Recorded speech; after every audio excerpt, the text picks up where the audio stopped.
ओम शांति। सभी बाबा के बच्चे, मीठे बच्चों को ओम शांति। 27/4/2021 प्रातः मुरली। ओम शांति। बाप दादा मधुबन। आज बाबा कहते हैं, मीठे बच्चे, तुम्हारा स्वधर्म शांत है। सच्ची शांति शांति धाम में मिल सकती है। यह बात सबको सुनानी है। स्वधर्म में रहना है। प्रश्न है, कौन सी नॉलेज एक बाप के पास है जो अभी ही तुम पढ़ते हो? बाबा का उत्तर है, पाप और पुण्य की नॉलेज। भारतवासी जब बाप को गाली देने लगते हैं तब पाप आत्मा बनते हैं, और जब बाप को और ड्रामा को जान लेते हैं तब पुण्य आत्मा बनते हैं। यह पढ़ाई तुम बच्चे अभी ही पढ़ते हो। तुम जानते हो, सबको सद्गति देने वाला एक ही बाप है। मनुष्य मनुष्य को सद्गति अर्थात मुक्ति, जीवन मुक्ति दे नहीं सकता। आज का गीत है, इस पाप की दुनिया से कहीं दूर चले, कहीं दूर चले। ओम शांति। बाप बैठ बच्चों को समझाते हैं कि यह पाप आत्माओं की दुनिया व भारत को ही कहेंगे कि भारत पुण्य आत्माओं की दुनिया थी, जहाँ देवी देवताओं का राज्य था। यह भारत सुख धाम था और कोई खंड नहीं थे, एक ही भारत था। चैन अथवा सुख उस सतयुग में था जिसको स्वर्ग कहते हैं। यह है नर्क। भारत ही स्वर्ग था, अभी नर्क बना है। नर्क में चैन अथवा सुख शांति कहाँ से आए? कलयुग को नर्क कहा जाता है। कलयुग अंत को और ही रौरव नर्क कहा जाता है, दुख धाम कहा जाता है। भारत ही सुख धाम था जब इन लक्ष्मी नारायण का राज्य था। भारतवासियों का गृहस्थ धर्म पवित्र था, प्योरिटी भी थी, सुख शांति भी थी, संपत्ति भी बहुत थी। अब वही भारत पतित बना है, सब विकारी बने हैं। यह दुख धाम है। भारत सुख धाम था, और जहाँ हम आत्माएं निवास करती हैं वह है शांति धाम। शांति वहाँ शांति धाम में ही है, मिल सकती है। आत्मा शांत वहाँ रह सकती है, जिसको स्वीट होम निराकारी दुनिया कहा जाता है। वह है आत्माओं का घर। वहाँ जब रहते हैं तो आत्मा शांति में है। बाकी शांति कोई जंगल आदि में जाने से नहीं मिलती। शांति धाम तो वही है। सतयुग में सुख भी है तो शांति भी है। यहाँ दुख धाम में शांति हो नहीं सकती, शांति धाम में मिल सकती। सुख धाम में भी कर्म होता है, शरीर से पार्ट बजाना होता है। इस दुख धाम में एक भी मनुष्य नहीं जिसको सुख शांति हो। यह है भ्रष्टाचारी पतित धाम। तब तो पतित पावन को बुलाते हैं, परंतु उस बाप को कोई जानते नहीं, इसलिए निधन के बन पड़े हैं। आर्फन होने के कारण आपस में लड़ते झगड़ते रहते हैं। कितना दुख शांति मारा मारी है। यह है ही रावण राज। राम राज मांगते हैं। रावण राज में ना सुख है ना शांति है। राम राज में सुख शांति दोनों थे। आपस में कभी लड़ते झगड़ते नहीं थे, वहां 5 विकार होते नहीं। बाबा कहते हैं वहां 5 विकार होते नहीं, यहाँ 5 विकार हैं। पहला है देह अभिमान मुख्य, फिर काम क्रोध। जब भारत स्वर्ग था तो यह विकार नहीं थे, वहां देही अभिमानी थे।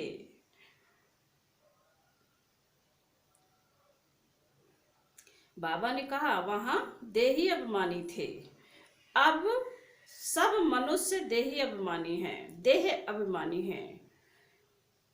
ऐसे मत समझो कोई लखपति करोड़पति पद्मपति हैं तो सुखी हैं, नहीं, यह तो सब है माया का भव का। माया का राज्य है। अभी उनके विनाश के लिए यह महाभारत लड़ाई सामने खड़ी है। इसके बाद फिर स्वर्ग के द्वार खुलने हैं। आधा कल्प के बाद फिर नरक के द्वार खुलते हैं। यह बातें कोई शास्त्रों में नहीं है। भारतवासी कहते हैं जब भक्ति करेंगे तो भगवान मिलेगा।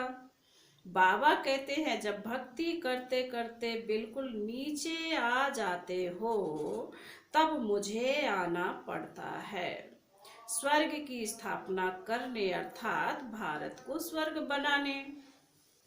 भारत जो स्वर्ग था वह अब नरक कैसे बना? रावण ने बनाया। गीता के भगवान से तुमको राज्य मिला, 21 जन्म स्वर्ग में राज्य किया, फिर भारत द्वापर से कलयुग में आ गया, अर्थात उतरती कला हो गई। इसलिए सब पुकारते रहते हैं हे पतित पावन आओ। पतित मनुष्य को सुख शांति पतित दुनिया में मिल नहीं सकती। कितना दुख उठाते हैं। आज पैसा चोरी हुआ, आज देवाला मारा, आज रोगी हुआ, दुख ही दुख है ना। अभी तुम सुख शांति का वर्षा पाने के लिए पुरुषार्थ कर रहे हो। बाप से स्वर्ग का वर्षा लेने का पुरुषार्थ कर रहे हो।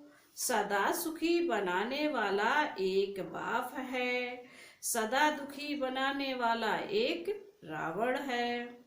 वहां देह अभिमान अथवा काम क्रोध आदि होते नहीं। जब तक 5 विकारों का दान ना दे तब तक दुख का ग्रहण छूट नहीं सकता। कहते हैं ना दे दान तो छूटे ग्रहण। इस समय सारे भारत को 5 विकारों का ग्रहण लगा हुआ है। जब तक 5 विकार का दान ना दें तब तक 16 कला संपूर्ण देवता बन ना सके।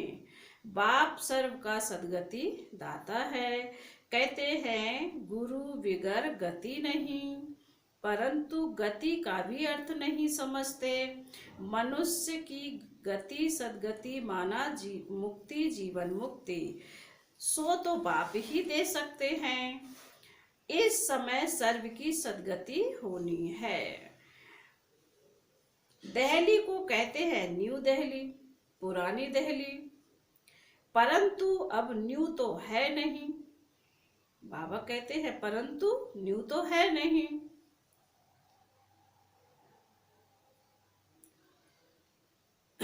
न्यू वर्ल्ड में न्यू दिल्ली होती है, ओल्ड वर्ल्ड में ओल्ड दिल्ली होती है। बरोबर जमुना का कंठा था। दिल्ली परिस्तान थी, सतयुग था ना, देवी देवता राज्य करते थे। अभी तो पुरानी दुनिया में पुरानी दिल्ली है, नई दुनिया में तो इन लक्ष्मी नारायण का राज्य था। भारतवासी यह भूल गए। नया भारत नई दिल्ली तो उनका राज्य था और कोई खंड नहीं था।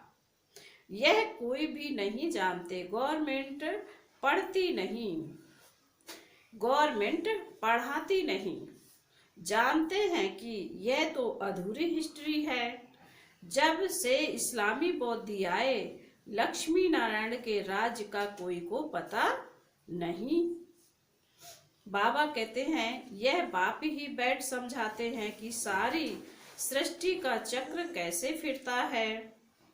जब भारत स्वर्ग था तो गोल्डन एज था, अब वही भारत देखो क्या बन गया है। फिर भारत को हीरे जैसा कौन बनाए। बाप कहते हैं जब तुम बहुत पाप आत्मा बन जाते हो तब मैं आता हूँ पुण्य आत्मा बनाने। यह ड्रामा बना हुआ है जिसको कोई भी नहीं जानते। यह नॉलेज सिवाय बाप के कोई दे न सके। नॉलेजफुल बाप ही है, वह आकर पढ़ाते हैं। मनुष्य को कभी सदगति दे नहीं सकते। जब देवी देवता थे तो सब एक दो को सुख देते थे, कोई भी बीमार रोगी नहीं होते थे। यहाँ तो सब रोगी हैं। शास्त्रों का ज्ञान है, फिलॉसफी, भक्ति मार्ग, यह कोई सदगति मार्ग नहीं है। यह कोई शास्त्रों की फिलॉसफी नहीं है। बाप कोई शास्त्र नहीं सुनाते हैं। यहाँ है सुप्रिचुअल नॉलेज। बाप को सुप्रिचुअल फादर कहा जाता है। वह है आत्माओं का बाप। बाप कहते हैं मैं मनुष्य सृष्टि का बीज रूप हूँ, इसलिए नॉलेजफुल हूँ। इस मनुष्य सृष्टि रूपी झाड़ की आयु कितनी है, कैसे वृद्धि को पाता है, फिर कैसे भक्ति मार्ग शुरू होता है, यह मैं जानता हूँ। तुम बच्चों को यह नॉलेज देकर स्वर्ग का मालिक बनाता हूँ, फिर तुम मालिक बन जाते हो। यह नॉलेज तुमको एक ही बार मिलती है, फिर गुम हो जाती है। फिर सतयुग त्रेता में इस नॉलेज की दरकरार नहीं रहती है। यह नॉलेज सिर्फ तुम ब्राह्मणों को है, देवताओं में यह नॉलेज नहीं है, तो परंपरा से यह नॉलेज आ न सके। यह सिर्फ तुम बच्चों को एक ही बार मिलती है, जिससे तुम जीवन मुक्त बन जाते हो, बाप से वर्षा पाते हो। तुम्हारे पास बहुत आते हैं, बोलते हैं मन की शांति कैसे मिले, परंतु यह कहना भूल है मन बुद्धि आत्मा के आर्गन्स हैं।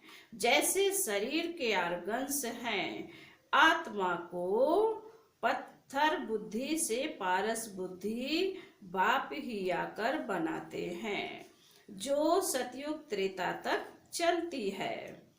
फिर पत्थर बुद्धि बन पड़ते हैं।